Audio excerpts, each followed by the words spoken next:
joining us for Deal Sourcing Week 2016, powered by RepoList, and I'm joined by RepoList founder and landlord Anthony Ayton. And Anthony, for this video, we're going to talk a little bit about seeing angles. And my very good friend, property developer Phil Stewardson, he always says, look for the angle.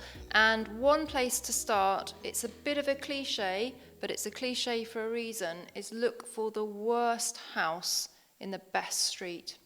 Yeah, I completely agree. I also think look for the smallest house in a good street as well, because it's easy to get planning permission to extend upwards or outwards at the back with the changes to permitted development, and you've got a price precedent in that street. That's the key thing.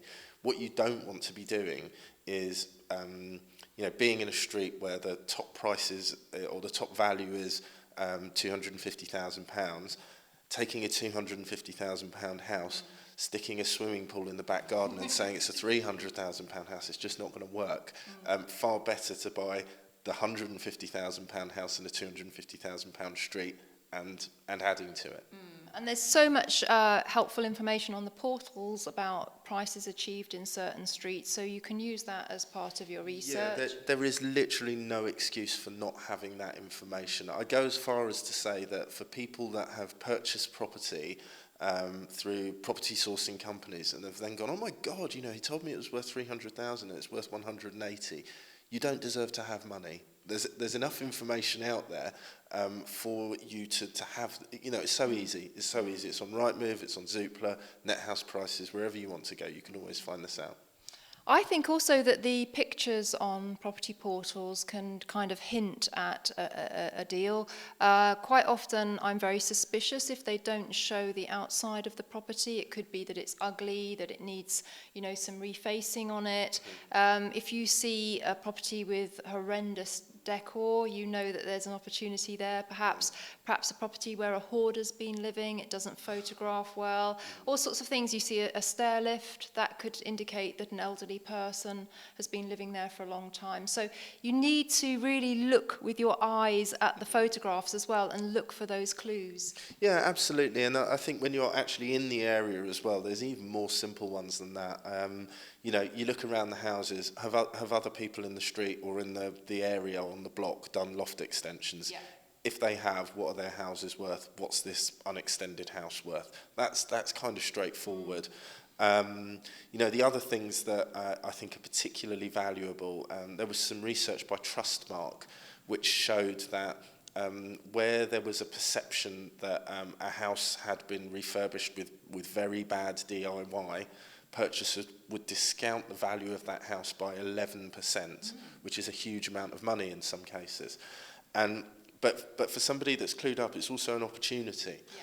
So if other people are discounting a house by 11%, you do your research. Can you bring that house back to full market value for less than 11%? And if that's the case, there's an opportunity for you there. And just to finish that point, the area of DIY which was held to be most unattractive was electrical wiring. So you go to a place where there's wiring sticking out. Yeah. Everybody thinks it's off-putting, and probably you do too. That's exactly why you should go and do further research and find out what it would cost to put it right. I mean, talking of angles, some people specialise in buying ugly houses to make them look pretty. They specialise in buying properties that maybe have horrendous smell issues inside, where there's been pets there that have made a horrendous smell. I think from the deal sourcing point of view, you've got to, A, learn to see past that, and B, start to understand how much it's going to cost to rectify that. Now, you've got an absolutely golden nugget tip to share with us about a way to actually get a good idea of how much it's going to cost to get something rectified. Yeah, I mean, this is, I don't have a great experience of building property or construction processes, but I have a number of contacts in the building industry.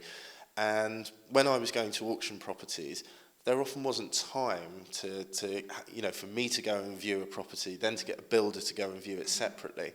And what we agreed was, if I took a really slow video of that property in every room, you know, if I see an item of damp, you know, I'm going and looking, you know, and just focusing in on it.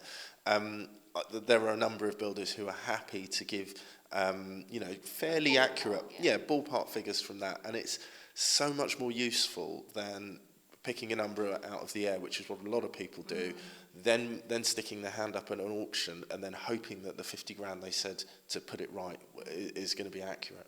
I think that is such an amazing tip, Anthony, and I think also just having a video and some photographs, if you are viewing a lot of properties, it does help you kind of keep a record, and perhaps you can go and revisit them if they didn't come to fruition in the future, and see if they're still available, see maybe if the seller has become more motivated, because at the end of the day, the real deals are had when the seller is very, very motivated to sell.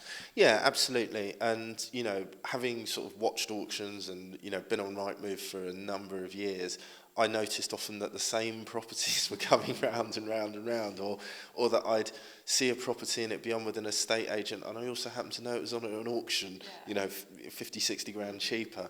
And I'm not saying that those times are necessarily here, but at some point they will be.